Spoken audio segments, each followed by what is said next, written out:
सभी को नमस्कार।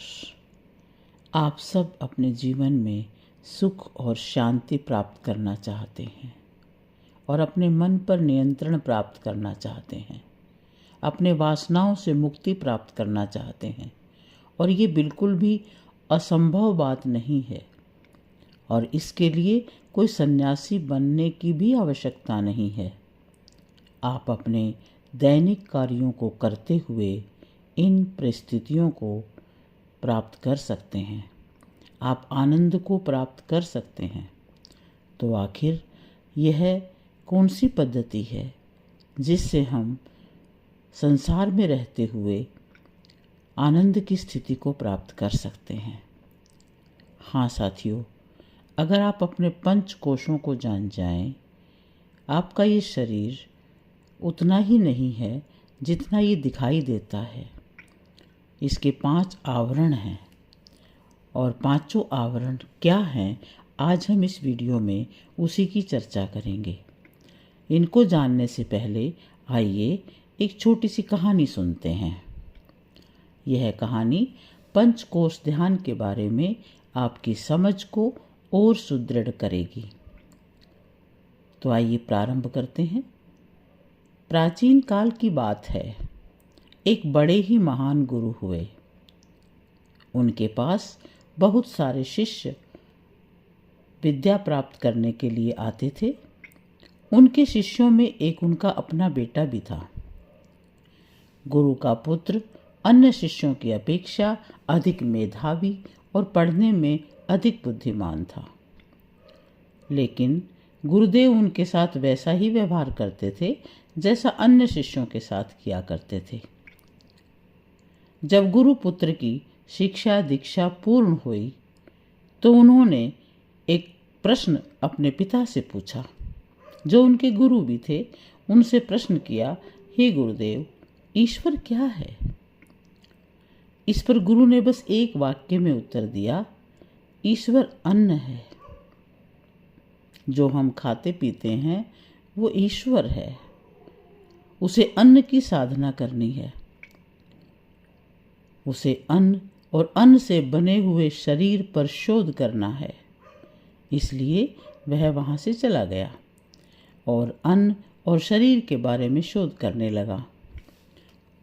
कुछ समय के तक शोध करने के उपरांत उसे यह महसूस होने लगा कि अन्न वास्तव में महान तो है, लेकिन अंतिम सत्ता नहीं है। अंतिम सत्ता कोई और है। जो अन्न पर नियंत्रण रखता है वो कोई और है। जो इस शरीर और अन्न के ऊपर की शक्ति है वो कोई और है। इस बात को जानने के लिए वह फिर अपने गुरु पिता के पास पुनः आया और फिर से वही प्रश्न दोहराया, गुरुदेव, ईश्वर क्या है? गुरु जरा से मुस्कुराए और कहने लगे, ईश्वर हमारे प्राण हैं।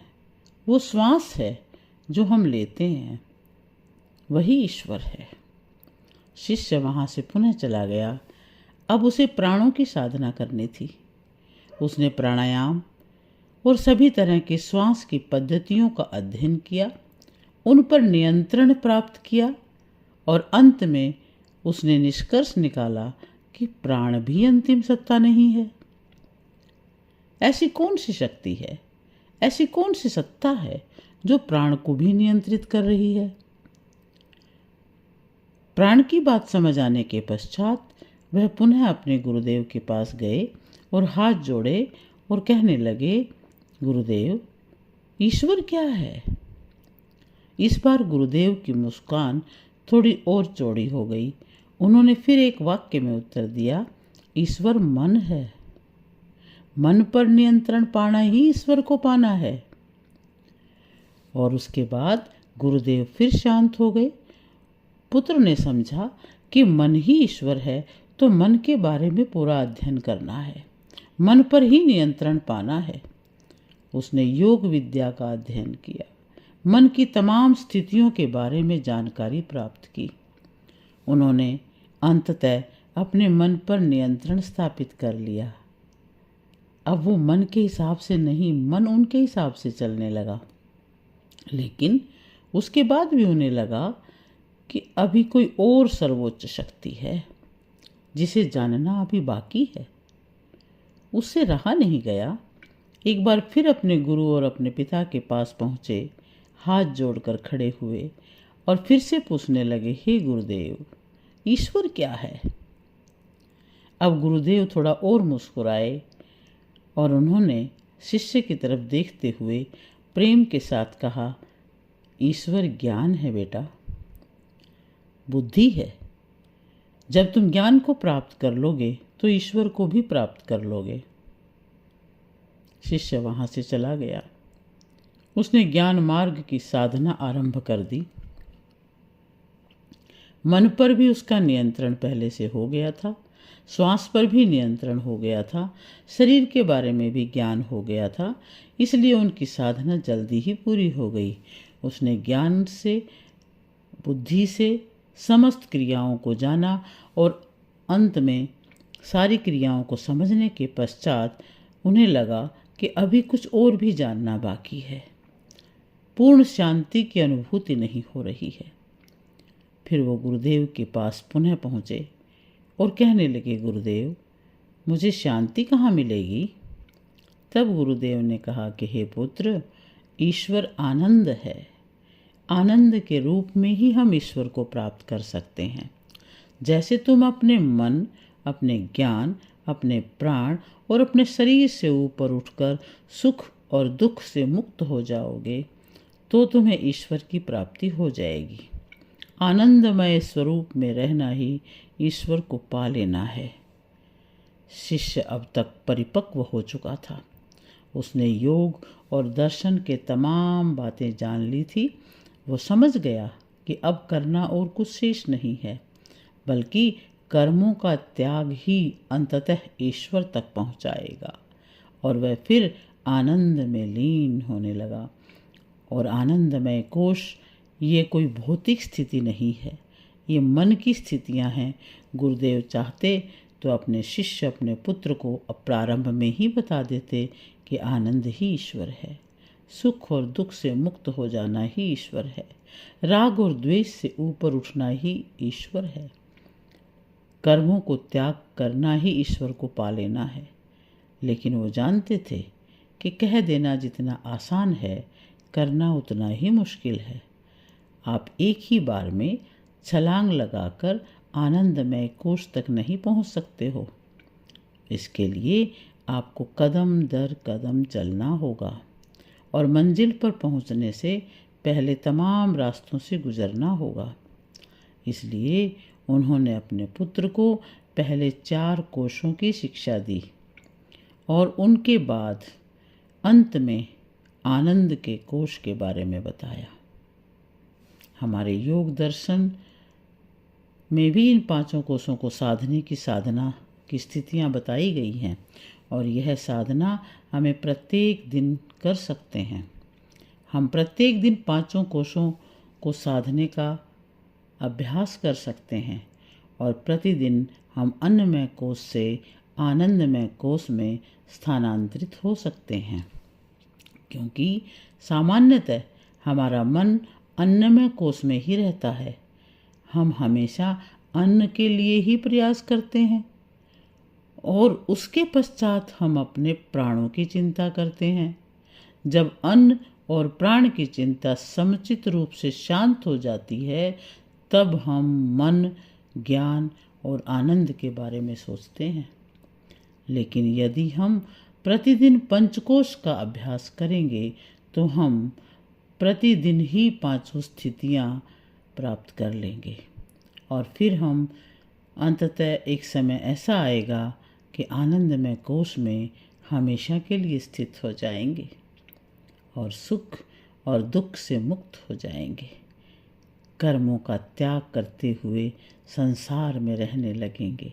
कर्म ना करना ये बात नहीं है, बल्कि कर्मों से निर्लिप्त रहना ही असल में कर्मों का त्याग है।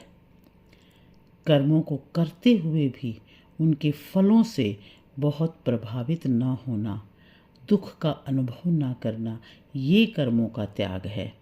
और इसके लिए इन पांचों कोषों को साधने की विधियां बनाई गई हैं। तो आइए हम उन्हें जानते हैं। अंत में हम जानेंगे कि इन विधियों को करने से हमें क्या क्या लाभ प्राप्त होते हैं। इस वीडियो को अंत तक अवश्य ही देखिएगा। तो सबसे पहले है अन्नमय कोश की साधना। सर्वप्रथम हम अन्नमय कोश की साधना करेंगे। अन्नमय कोश का ध्यान करेंगे, जिससे अन्नमय कोश सध जाए और हम इससे आगे बढ़ें। सबसे पहले अपने शरीर को सीधा करके बैठें, आंखें बंद कीजिए, सांसों को सामान्य रखिए। सामान्य रूप से सांस लें और छोड़ दें। श्वास लेते वक्त शरीर में समझें कि एनर्जी का प्रवाह बढ़ रहा है, और श्वास छोड़ते वक्त ये समझें कि शरीर की विकृतियां बाहर जा रही हैं। ध्यान में अपने पैर के अंगूठे से लेकर सर तक के भाग को देखिए, और फिर शरीर के एक एक अंग को देखिए। अपने पैर के अंगूठे पर अपना ध्यान लेकर के जाएं और उनको रिलैक्स छोड़ते जाएं, ढीला छोड़ते जाएं। पैर के अंगूठे, उंगलियां, पंजा, एड़ी, टखना बिल्कुल ढीला छोड़ दें, रिलैक्स कर दें उन्हें। और फिर अपना ध्यान घुटने पर लेकर के आएं। अपने दोनों घुटनों को एकदम ढीला छोड़ दें। अपनी पिंडलियों को रिलैक्स होता हुआ अनुभव करें, और फिर अपना ध्यान अपनी जांघों पे लेकर के जाएं। अपनी जांघों को भी बिल्कुल रिलैक्स कर दें। एक एक मसल को, एक एक नस नाड़ी को ढीला छोड़ते जाएं। मन की आँखों से उन्हें देखते जाएं। दोनों जंघाओं से ऊपर अपना ध्यान अपने हिप्स के ऊपर लेकर के आएँ, जेनिटल एरिया पर लेकर के आएँ, और उनको भी रिलैक्स छोड़ के आगे बढ़ें। आपका ध्यान अब आपके पेट पर लेकर के आएँ, नाभि के एरिया पर, और नाभि के एरिया को भी रिलैक्स छोड़ दें। अब धीरे से अपना ध्यान अपनी छाती पर लेकर के आएं। छाती में देखें कि आपकी पसलियाँ और पसलियों के पीछे सुरक्षित आपके अंग, आपका हार्ट, आपके फेफड़े, आपके पेट के सारे अंग, आंतें, liver, kidney, pancreas, stomach, spleen, सभी को देखने का अभ्यास करें, कोशिश करें। अपना ध्यान अपनी कमर पे लेके जाएं। टेलबोन से लेकर गर्दन की पीछे के भाग तक अपनी रीढ़ की हड्डी को देखें, बिल्कुल सीधी, और पूरे कमर के भाग को देखें और रिलैक्स कर दें। अपने दोनों हाथों को देखें। हाथों की उंगली अंगूठों पर ध्यान लेके जाएं। हथेली पर ध्यान लेके जाएं। कलाई पर, कलाई से लेकर कोहनी तक के भाग में, और कोहनी से कंधे तक, कंधे से नीचे के पूरे शरीर को एकदम रिलैक्स्ड महसूस करें, शांत महसूस करें। अपना ध्यान अपनी गर्दन पे लेके जाएं। गर्दन को एकदम शांत कर दें, ढीला कर दें, रिलैक्स कर दें, कंधों को ढीला छोड़ दें। अब अपना ध्यान अपने चेहरे पर लेकर के जाएं। आपकी ठोड़ी, गाल, नाक, होठ, कान, आँखें, मस्तक और सिर, सिर के ऊपर का भाग, पूरे शरीर को एक ही दृष्टि से देखें। आपका शरीर किस तरह से बैठा हुआ है, शांत, उसको देखते रहें।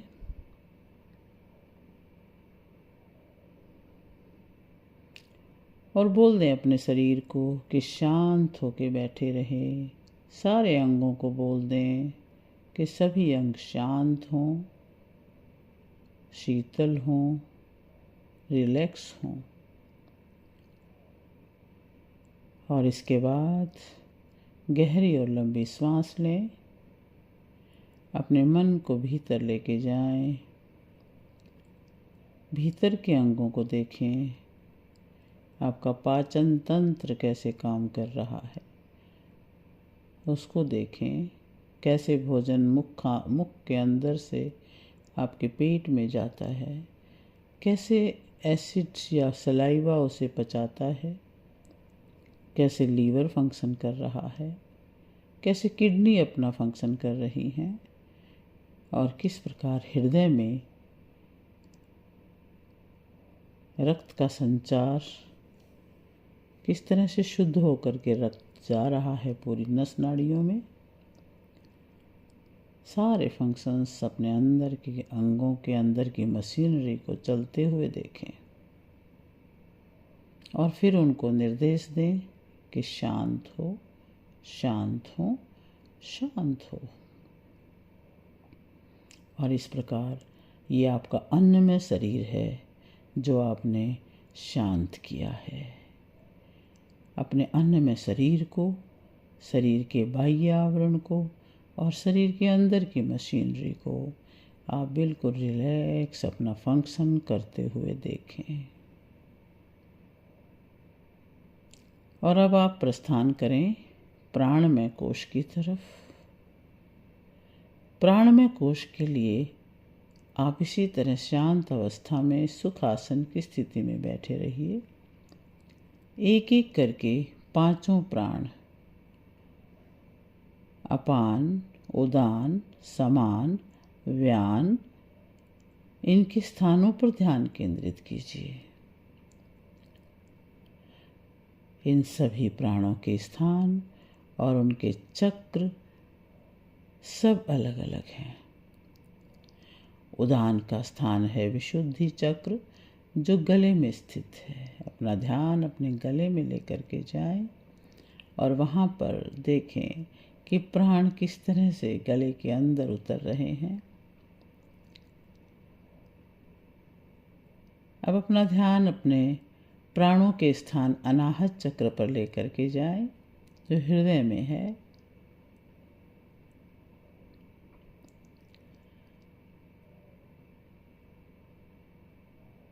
अब अपना ध्यान अपने फेफड़ों में लेके जाएं कि आपने जो श्वास लिया था वो गले में से होता हुआ आपके फेफड़ों में गया है, फेफड़ों में से हार्ट में गया है, रक्त की शुद्धि करता है वहाँ जाकर ये ऑक्सीजन। और उसके पश्चात फिर और नीचे अपने ध्यान को लेके जाएं। हृदय और नाभि के बीच में समान प्राण है, वहाँ पर अपने ध्यान को लेके जाएं। और उसके बाद है अपान जो नाभि है, मणिपुर चक्र है वहाँ पर अपने ध्यान को लेके जाएं।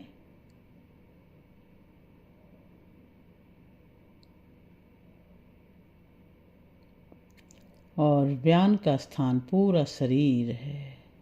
पूरे शरीर में एक एक नस नाड़ी में आपके प्राण प्रवाहित होता रहता है। ब्लड के साथ साथ, खून के साथ साथ ये भी बहता है। इसी की वजह से हमारे शरीर में रक्त एक नाड़ी से दूसरी नाड़ी में पूरे शरीर में फैला रहता है। अपने शरीर में प्राणों के प्रवाह को महसूस कीजिए और निर्देश दें अपने प्राणों को कि शांत हो, सबल हो।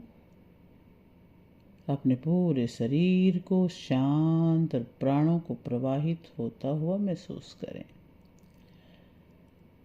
और महसूस करें कि आपका ये जो प्राण है ये बहुत अच्छे से प्रवाहित हो रहा है। एक ऊर्जा का निर्माण हो रहा है। आपके शरीर के चारों तरफ एक लेयर बनती जा रही है, बहुत सुंदर से कलर की लेयर, हल्के हल्के पीले रंग की लेयर आपके चारों तरफ बनती जा रही है। उसके बाद अब आप तीसरी स्थिति में पहुंचेंगे, मनोमय कोश की ध्यान साधना करने के लिए। जब प्राण अपने शांत रूप से प्रवाहित होते हुए देख लिए हैं, तत्पश्चात आप मन के ऊपर अपना ध्यान लगाएं। मन में विचारों का प्रवाह निरंतर चलता रहता है। विचार पैदा करने वाली ग्रंथि बहुत ज़्यादा एक्टिव रहती है। और अब मन को साधना है, विचारों को देखना है, कैसे कैसे विचार आ रहे हैं, आएंगे जाएंगे। जब किसी चीज़ को आप लगातार देखने लगते हैं तो उसकी गति कम हो जाया करती है। विचारों को देखें आते जाते हुए। जब उनको आप निरीक्षण करेंगे तो वो विचार भी शांत होते जाएंगे। आप विचारों को शांत होते हुए अनुभव करें। एक विचार के ऊपर अपने ध्यान को टिका लें। लगातार विचारों को देखते रहें। कल्पना करें कि आप बैठे हैं। जो भूतकाल के विचार आते हैं वो आप बाईं तरफ एक बॉक्स रखा है उसमें डालते जाएं। जो भी भूतकाल के विचार आए, पास्ट के विचार आए, उनको उस बॉक्स में डाल दें। फिर कल्पना करें कि आपके दाईं तरफ भी एक बॉक्स रखा हुआ है। जो भी विचार आपको भविष्य के लिए आते हैं वो दाईं तरफ वाले बॉक्स में डालते जाएं। कल्पना करें कि मेरे सामने भी एक बॉक्स रखा हुआ है। जो वर्तमान के विचार उपस्थित होते हैं उन्हें सामने वाले बॉक्स में डाल दें। और इस प्रकार देखें कि आप सारे विचारों को अपने अपने जगह भेजते जा रहे हो। विचार 3 काल के ही तो आते हैं, कोई भूतकाल के, कोई भविष्य के, कोई वर्तमान के। उनको आपने अलग अलग बॉक्स में रख दिया है। अब आपका मन बिल्कुल शांत है, निर्विचार है, निर्विकल्प है कि कोई भी विचार आए आप किसी को मना नहीं करते हो। आप उनके लिए एक अलग बॉक्स बना के रखे हुए हो। तो विचार आराम से आ रहे हैं, अपने अपनी जगह पे जा रहे हैं। आप उनके दृष्टा बन गए हो। अब विचारों में भी एक स्थिरता आती जा रही है। अब विचार उठने से पहले ही समाप्त हो रहे हैं। अपने विचारों को उठते हुए, समाप्त होते हुए देखते रहें, देखते रहें।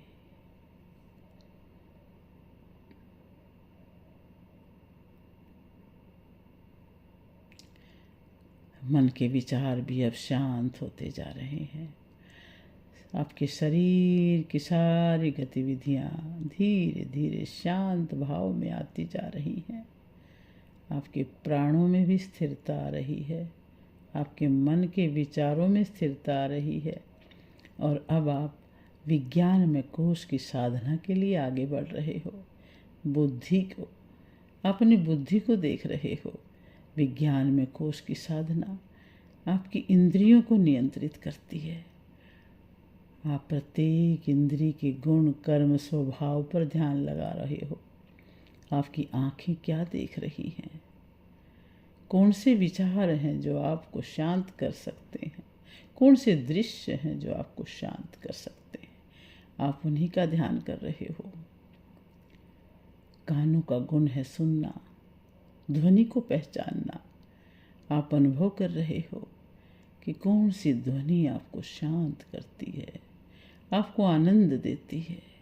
आपका ध्यान उन्हीं ध्वनियों को सुन रहा है।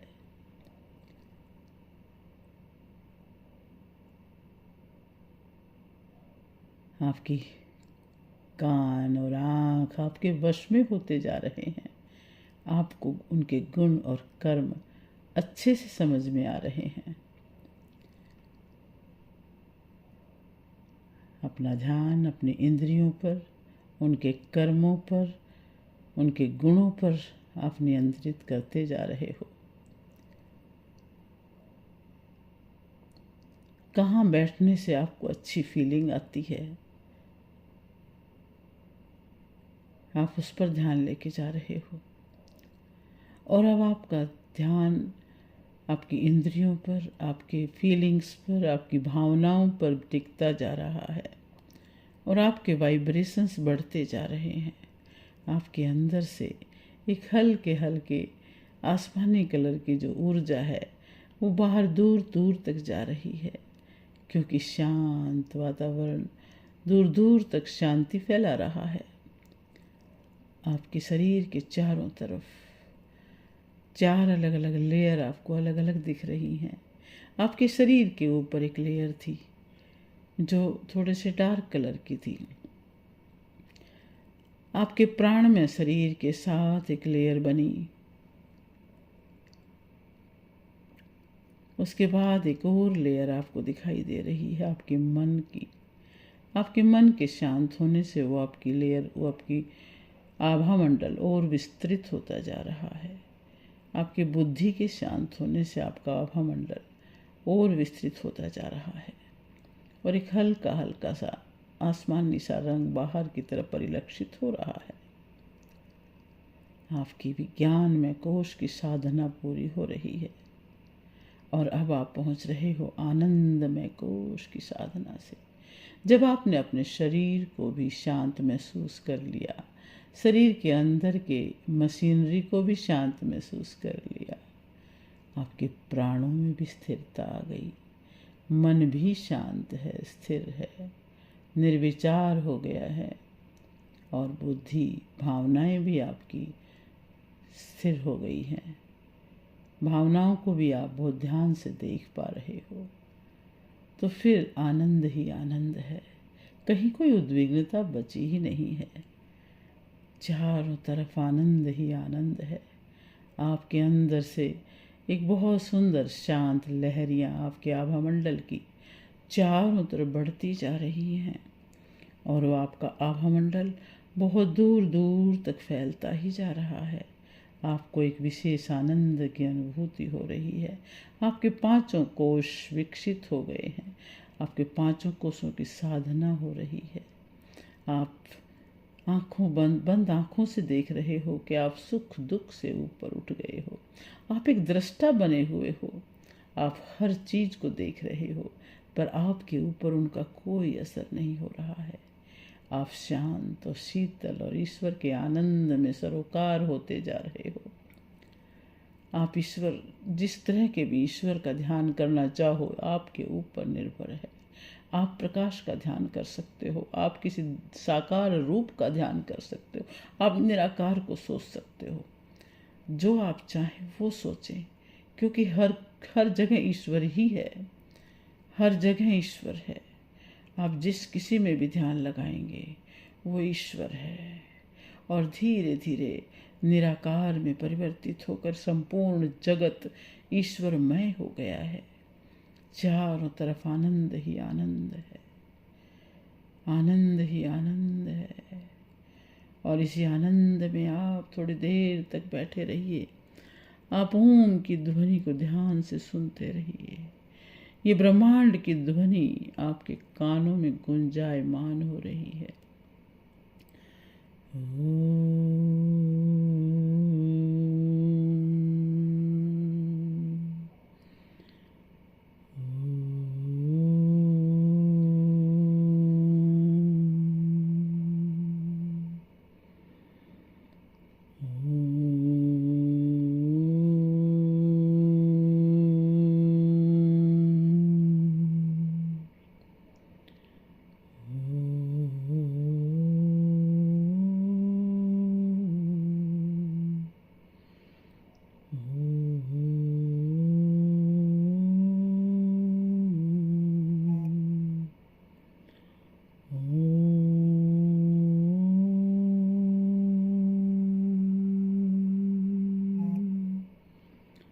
असतो मा सद्गमय तमसो मा ज्योतिर्गमय मृत्योर्मा अमृतं गमय। ॐ शांति शांति शांति।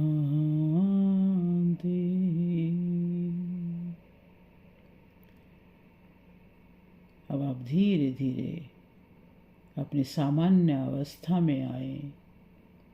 अपने हाथ पैरों को हिलाएं, थोड़ा सा हलचल आने दें। दोनों हाथों को आपस में रब करें और गरम गरम हथेलियाँ अपनी आँखों पे रख दें और धीरे से आँखें खोल दें। अब ये आपका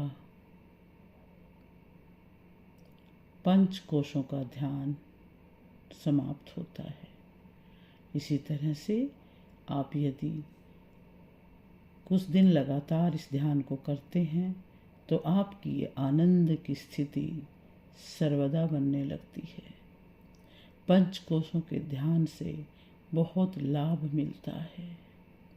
पंच कोशों का ध्यान आपके दिमाग को शांत करता है, आपकी कार्य क्षमता को बढ़ाता है, आप कार्य में अधिक दक्ष होने लगते हो, आपकी एकाग्रता बढ़ती है, शरीर को भी आराम पहुंचता है, शरीर में जीवनी शक्ति का विस्तार होता है, आपके अंदर एक रचनात्मकता आती है, नए नए विचार आते हैं, आपके अस्तित्व के सभी स्तरों पर आपको परिचय मिलता है, आपकी चेतना का विस्तार होता है और आप एक आनंद के स्रोत पर पहुंच जाते हो।